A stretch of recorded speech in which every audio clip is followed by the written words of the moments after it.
The PFA Scotland Awards are in, and I thought the results were pretty predictable. Almost as predictable as the shit referees we have in this country. Welcome back, guys, to Son of Scotland TV. Going to read through the rewards quickly here. There's no Hearts players in any of these awards, so I'm not going to waste too much time on it.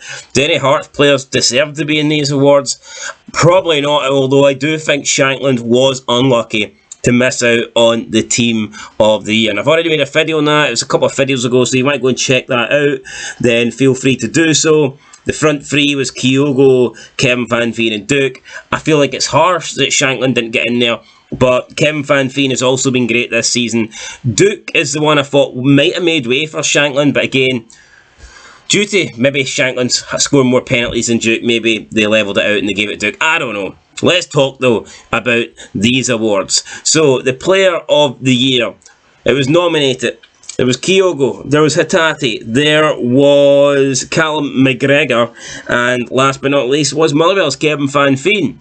For me, I think the right man probably won it. Kyogo Furuhashi got the most goals this season, and I know we might not want strikers constantly winning these awards. You can't judge goals the same way for strikers as you can like players that are further back in the pitch, but I think it was fair that Kyogo wins this one because he has been great all season and he has scored so many important goals for Celtic, and he would have probably been my pick to win this award as well. So I agree with Kyogo Furuhashi picking up the Player of the Year. In terms of Manager of the Year, Ange Postecoglou picked up I think he won this last year, he's won it again this year.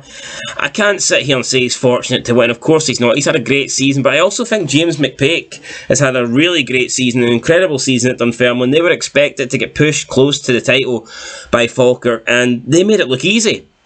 Dunfermline have really made it look easy under James McPake, and I thought he was extremely unlucky to get sacked at Dundee, like, what is it, a year and a half ago now? Just over a year and a half ago. I thought that was an incredible decision when they sacked him, and I'm just glad that he's got back into management and he is doing well with Dunfermline, and next season he will be playing in the Championship, and I think he's actually got a good chance of getting Dunfermline into those playoff places because Dunfermline are looking pretty good at the moment. But yeah, Ange already won the League Cup title, won the league rather easily, was on course there to potentially set a points record until they lost to Rangers, and he could complete a treble, so if they beat Inverness, Caledonian Thistle. So Ange, have no complaints with. He deserves to win this award, but I also think James McPake, very close to winning it.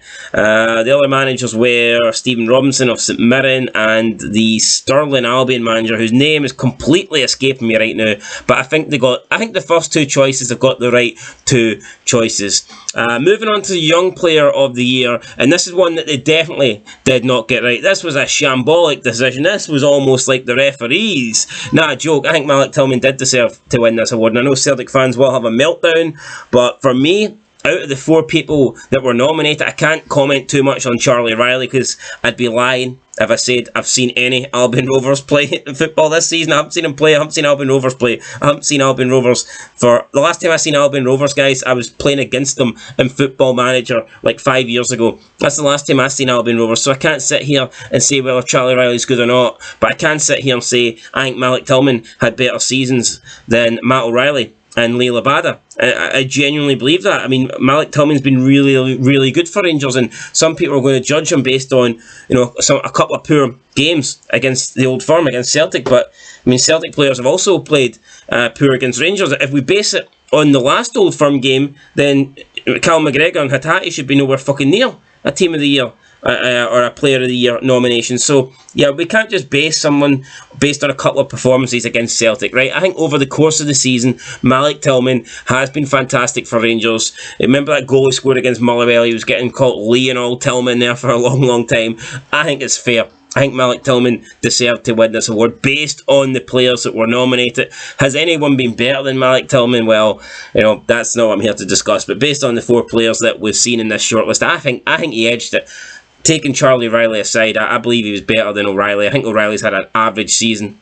I don't think O'Reilly's been that impressive at all. And Lee Labada, his numbers are okay, but again, I don't think Labada's been that great. He's made most of his appearances from the bench for me, Malik Tillman has been a lot better for Rangers than those two have been for Celtic. So I agree with this award. Then we move on to the Women's Player of the Year prizes. Caitlin Hayes won for Celtic. Do I agree with this? Well, I mean, probably not, because she's not as hot as Yakinta. So that's basically what I would base my award on. Haven't seen any women's football. I've no real ambition to watch women's football. For me, it doesn't mean shit. But you know what? Congratulations, Caitlin Hayes.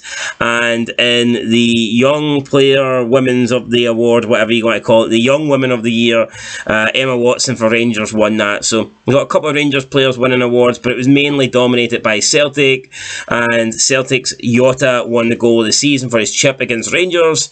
I've seen a couple of English people on Twitter bashing that goal, saying look at the state of Scottish football. Here, I thought that goal was incredible. Now, did Rangers take their foot off the gas? Were Rangers caught sleeping? 100%. But the pass initially through to Jota, and then the touch that looks like he's taken it away from goal, but then he dinks over McLaughlin anyway. I thought it was a great goal. So, do I think it's goal of the season? I'm not too sure. I'm not too sure if I would agree with that. But I do think it's a quality goal, and I don't think the goal is worth bashing by any means. I wouldn't look at that goal, and I don't think that goal suggests that Scottish football is in a bad way or a bad state. I thought it was a very, very good goal. Definitely worthy of winning this award, in my opinion. Doesn't mean I agree with it, but I think it was a worthy goal of winning a goal of the season. So there you go, guys. So that is the PFA Awards.